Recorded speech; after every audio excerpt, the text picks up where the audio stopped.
Hi everyone, Stepan here. After a long time, I took a break from recording for a while because, as some of you may know, I had some family issues going on, which are now luckily resolved. And once they were, I played my first tournament after a long time. It was the Graz Open back in February. It did not go well, which made me extend the break from recording. It's really tough to show bad games and bad performances for me. But yeah, I finally decided to do it. And after Graz Open was over, the Croatian League started and I got in some better results. So, sorry for the break. I will be recording regularly now. Thank you to all of you who've been writing and asking questions. Let me show you the first game. So in round one, I had no idea who I was going to be playing, as is usually the case, and I got paired with a young FIDE master from Slovakia. His name is Vladimir Bochnicka. I'm sorry for the pronunciation. He started with e4. I played the Caro-Kann and we got into the Tal Variation where I played h6. Now, usually I play h5 and this is the normal response to the Tal. But I had one game with h6 against a Croatian player and I did manage to win the game, and I sort of like the complicated positions that arise from it if white chooses to go for the main line. Now, white played g4, which is correct. I played bishop to e4, f3 is correct, bishop h7. And now the main way to punish h6 is to go e6. And after e6, if you take this as black, you're strategically in a world of pain, probably even lost. So you have to play queen d6, and this is how my first game with h6 went back during last summer. And the line goes ef7, king f7, and now white can choose between f4, which is the best move, bishop d3 is kind of okay, knight h3 can be played, and so on. But in this position, my opponent played h5, which is, I think, the second best idea. It avoids the counterplay black usually gets in positions with e6, and it's a fine move. It grabs a lot of space and it threatens f5, and as you're going to see pretty quickly, white had the opportunity to go f4, f5 and basically beat me very early on. Okay, I played e6, my opponent played bishop d3, this is correct. This is a strong bishop now. His bishop on f1 doesn't really have a useful square to go to, and this is the usual idea. Basically, once f4, f5 happens, if the light squares have been weakened, then black will have a harder time defending the g6 square and all the other squares. So takes. And now you can see that if they ever take fe, then queen g6 is a possibility. Okay, here I played knight e7, which is not bad, but I had c5 immediately. And after, for example, c3, I could have gone knight c6. This would have been the more usual way to play. But I played knight e7, which is also okay. Basically, what I wanted to do is, after c5, get my e knight to c6 and the other knight to d7. My opponent played f4, correct. I played c5, c3. And now I think I made a pretty dubious decision. I took on d4, which isn't the issue. The issue is my follow-up, or the idea behind taking on d4. So I could have taken, he took back, and I could have played a normal move, like knight c6, or even the other knight to c6. But I played queen c8, and now white has a tremendous advantage. I mean, queen c8 is a very stupid move. Not only does the tempo that I've gained mean nothing, because he wants to develop the bishop anyway, or the knight, but I've also prevented myself from playing rook c8 or castling queenside comfortably. Now, the idea wasn't only to gain a tempo on the bishop. This was actually discouraging f5. For the moment, f5 isn't possible. So that was my idea, main idea. But the move is just so bad and unnatural. basically, if you see a move that looks weird, it's probably bad. And that's Queen C8 is a clear case of that. He played Knight C3, very natural. He doesn't have to play F5 straight away. And now I played another stupid move. Queen C8 preventing F5, and then Knight E C6 allowing F5. So, yeah, my opening was pretty poor. White should have a very clear edge now. He played A3. Of course, in many positions I was threatening Knight to B4, and maybe with a fork on C2, so A3 is sensible, and I played Knight D7. Instead of Knight E6, I should have played Queen C4, accepting that I was slightly worse, still preventing F5, and if a trade happens, then I have some natural squares for my pieces. Maybe I could go A6, B5, B4 in a perfect world. But at least there's some pressure on D4, at least I'm castling queenside quickly, preventing F5. And if he wishes to decline the trade, I really think they have to go Queen E3, defending the pawn, but after Knight C6, I mean, if Knight E2 is forced, or the other knight into E2, then this has to be fine for me. So I think he would have had to trade. But I played Knight E6. A3, as I said, Knight D7, and now he had the opportunity to basically win the game. I think I've undefended F5, so F5, and I don't have any good moves. I think I would have resigned here. And I saw that he could play F5, but I just didn't want to move my knight back. Alternatively, if you don't want to resign, you can go bishop E7, but then Fe here and Queen G6. And if I don't want to give up my pawn, then King F8 is clearly just game over after something like Knight H3 or Knight E2. I would have had to play like Queen E8 maybe, but then check. But he played Knight F3. He did not play F5. I went Bishop E7, and again he had the opportunity to go F5, but he didn't, and I found that pretty strange. I mean, F5 is just the most natural move in this position, but maybe in this position I can castle, at least. He played Bishop D2. I went Knight B6, threatening Knight C4, so B3. And now Queen D7, admitting my mistake and preparing to castle queenside. He played King F2, I castled. And now my position is still worse, but I'm okay. He played A4. He wants to play A5, but I actually would love him to play A5 because I get to reroute my knight. And you're going to see exactly what happened. I played King B8. And he made a mistake. A5, which he did play, is actually a huge mistake. He could have continued Rook B1, for example, or the other Rook to B1, and B4 with, for example, Knight A2. But A5 actually means that Black is slightly better now, believe it or not. And I felt that my position was improving, and I felt like I had a good position here. And actually, the engine confirms that. After his next move, Knight A4, Black is slightly better. I go Knight C7. I'm preventing the attack because I have Knight A6. There is no Knight C5 because I can take it and go Knight A6 again. So, for example, something like this. As long as I'm preventing B4 and putting pressure on this pawn, I have a good position. I'm going to plant a knight on B4. So after Knight C7, he played Rook H to B1. And now after Knight A6, Black is almost a pawn ahead according to the engine. But the position is just easy to play for Black. And I felt like I could win this game. He went Knight B2, which increases my advantage. I went Rook C8. Simply trying to infiltrate on C2, he went Queen E2, and now Knight C to B4. Now we can see that I'm controlling a lot of squares, and he basically has no attack. And all I have to do is start breaking open the position with F6 and getting to his king.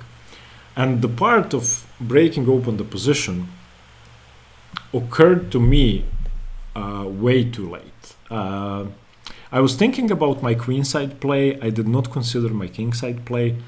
But if you look at this position, everything is solid on the queen side. White's rooks are sort of back there doing nothing. And I have time for f6. He went knight d3 here. I went rook c2, which is good. It was better to go knight takes d3 and simply get the other knight into b4. There is no threat of a6, so this would have been better. And I still get to play rook c2. But I went rook c2, and he played knight fe1. And now, if you want, you can pause the video here. Black to play and gain a big advantage, basically. What I played allowed him to equalize. Yeah, and I'm not happy with this move, but I played it instantly because I'd intended to play it beforehand. I actually anticipated this position, and I thought that my idea was good. Now, the best move, which should give white an almost -2, black an almost -2 advantage, is knight takes. And of course, on queen takes, I can go knight b4 because the bishop is pinned. So my position is just perfect.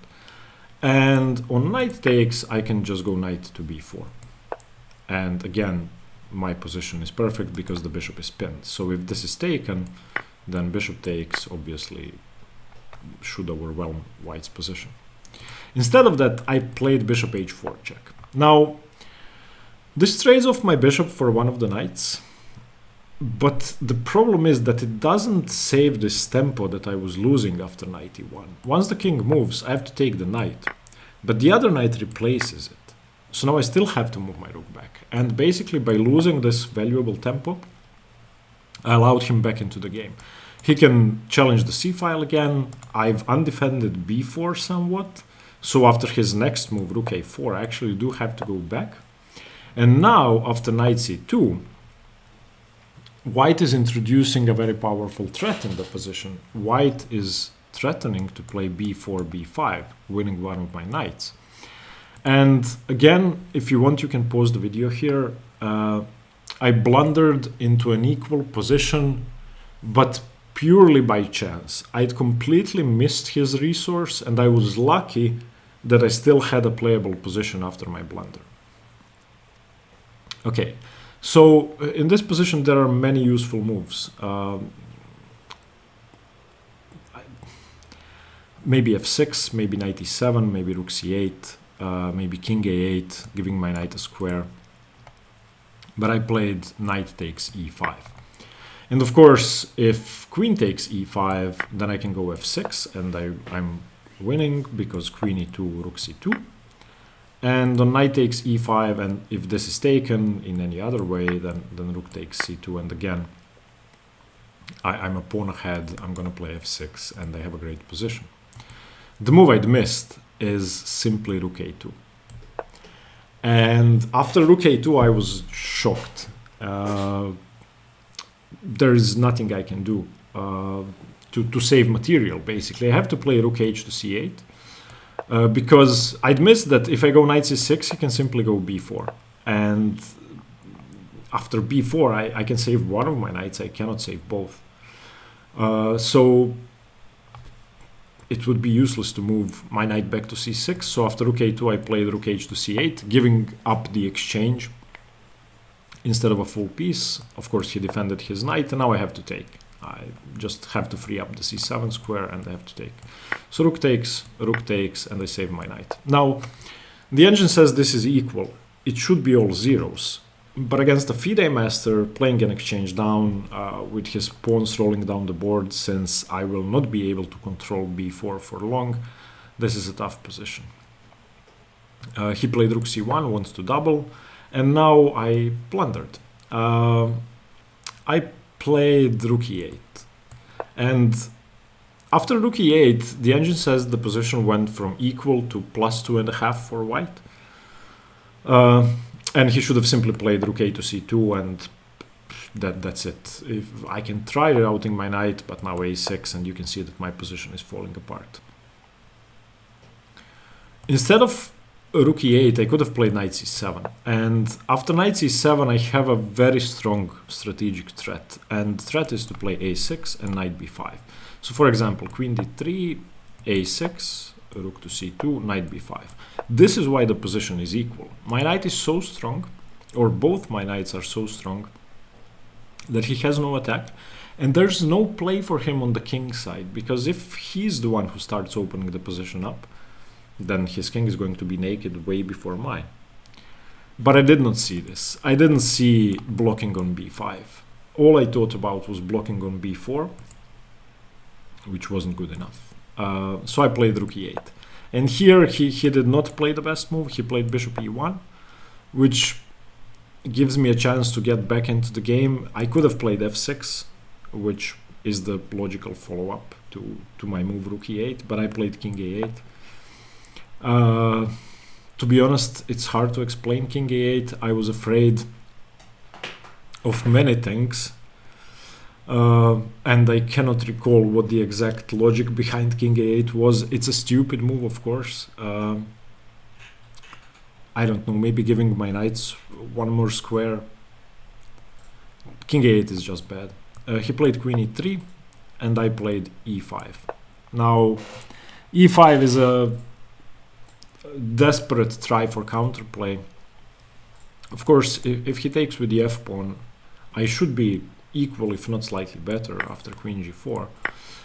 The problem is that he takes d5, and now my d-pawn is weak. Queen g4, bishop g3, played queen h5, and rook d2.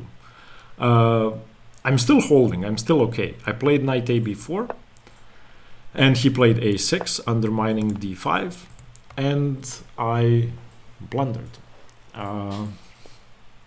So I was afraid to play b takes a6. I cannot allow him to take.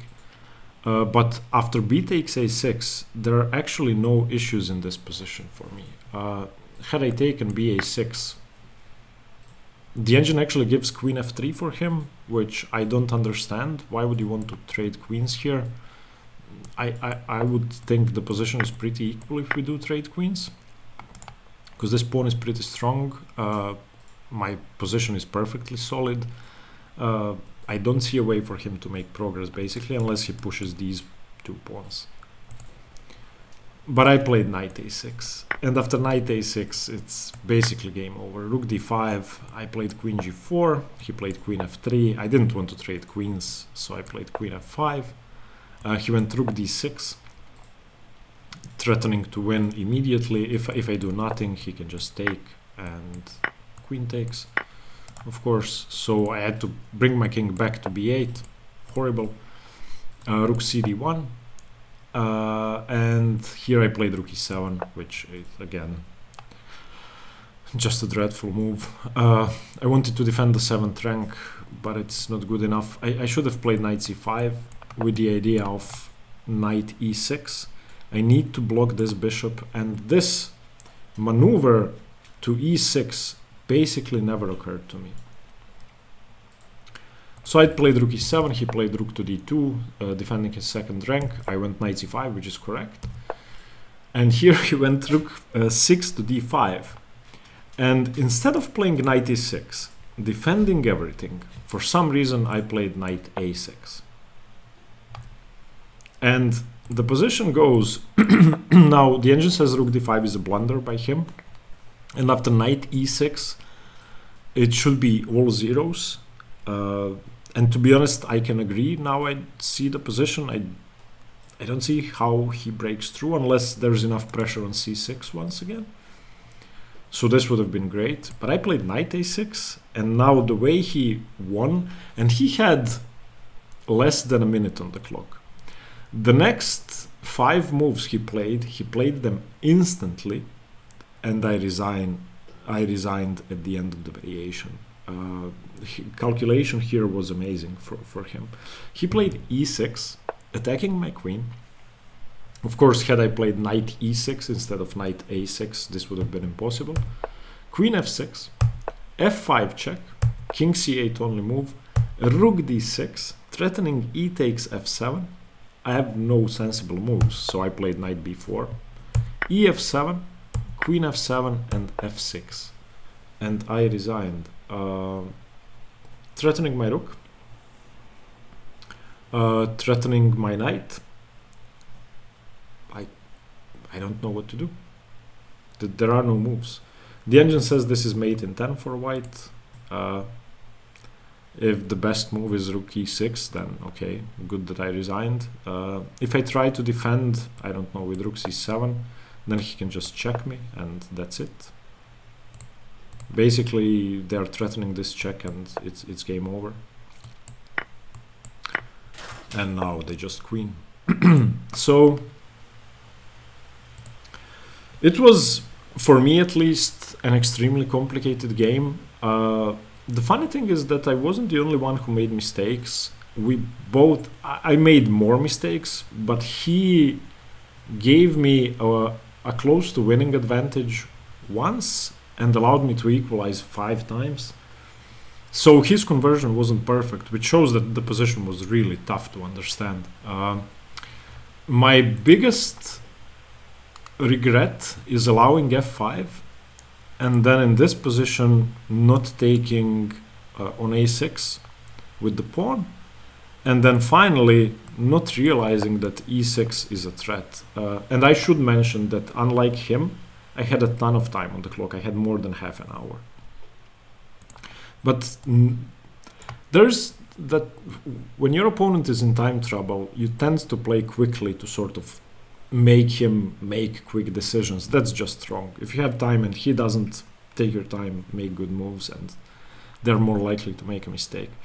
In any case, regardless of the time, knight e6 was a... If you are a good defensive player, you are going to understand that this is a problem. Obviously, I'm not, and I wasn't up to the task in this game, so what can you do? So this was round 1. A tough round 1, and my pairing for the round 2 game was against a grandmaster. So I'm going to show you my game against Grandmaster Lorenzo Lodici tomorrow. That game was, I think, better but less fun than this one. Well, you could argue they were equally fun. Okay, thank you for watching again. Sorry for the long break. Regular videos from now on. Thank you. Stay tuned for more chess. Bye bye.